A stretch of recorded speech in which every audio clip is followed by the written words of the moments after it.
Hai kita semua, kali ni saya share resepi kek lapis black honey. Resepi ni khas untuk peminat kopi. Dalam resepi ni juga saya gabungkan kopi dengan madu. Selamat mencuba semua. 350 gram tepung pau, 50 gram serbuk santan, 100 gram holik, 100 gram creamer, 50 gram tepung aiskrim vanila. Gaul bagi sebati, kalau dah sebati ketepikan dulu. Bekas ni korang jangan lupa tutup dengan plastik wrap supaya bahan-bahan kering ni tak masuk angin.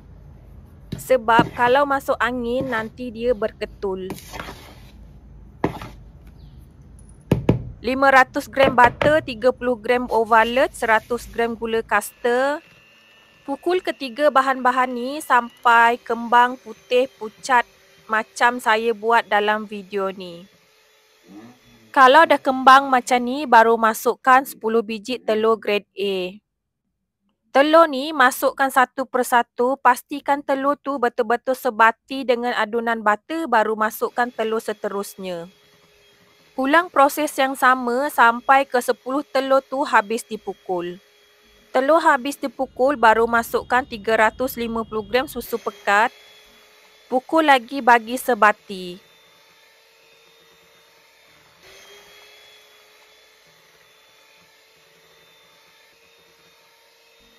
Kalau dah betul-betul sebati, baru masukkan bahan-bahan kering yang kita campur di awal video tadi. Bahan-bahan kering ni masukkan sikit demi sikit supaya senang sebati.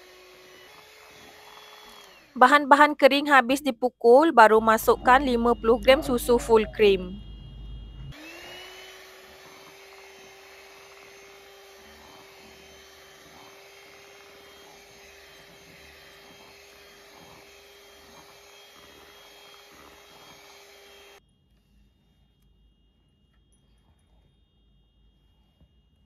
Kemudian timbang kesemua adunan ni dan bahagi kepada dua bahagian sama banyak.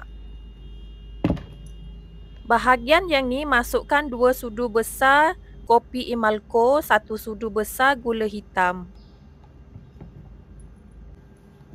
Gaul bagi sebati, kalau dah sebati ketepikan dulu. Bahagian yang lagi satu masukkan 60 gram madu, 1 sudu teh warna kuning lemon.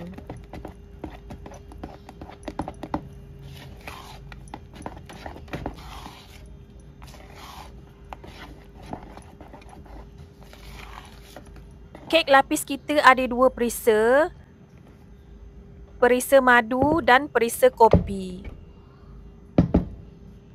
Sapu bawah loyang 8x8 kali 4 dengan margarin ataupun butter, kemudian alas guna kertas packing. Keliling loyang tu tak perlu sapu apa-apa.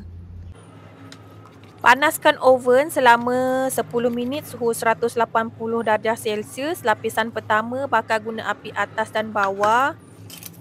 Bakar selama 8 minit suhu 180 darjah Celsius. Letak loyang di rak paling bawah sekali.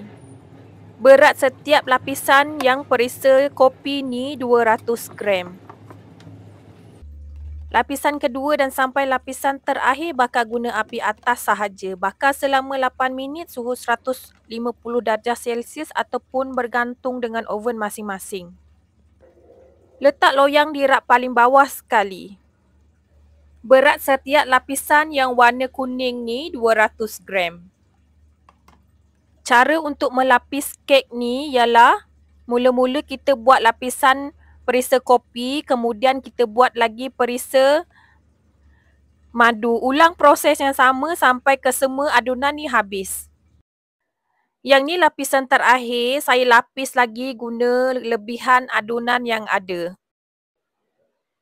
Yang ini ikut pilihan masing-masing. Kalau korang tak nak buat pun tak apa. Tapi saya buat sebab saya tak nak buang lebihan adunan yang ada. Kan sayang nak buang. Jadi kita lapis lagi untuk buatkan kek kita lagi cantik belah atasnya.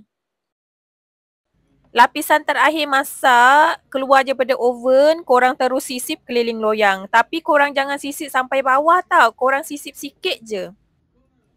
Lepas tu, rehatkan kek selama 20 minit. Kek ni saya dah rehatkan selama 20 minit, kemudian saya sisip lagi sampai bawah loyang.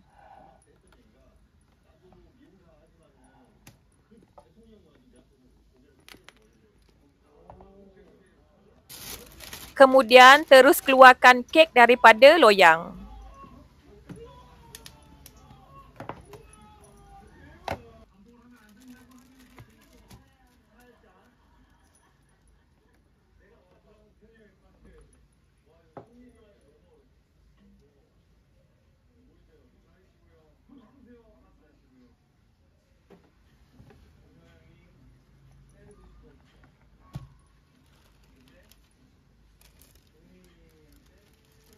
Tunggu kek betul-betul sejuk, baru kita boleh potong.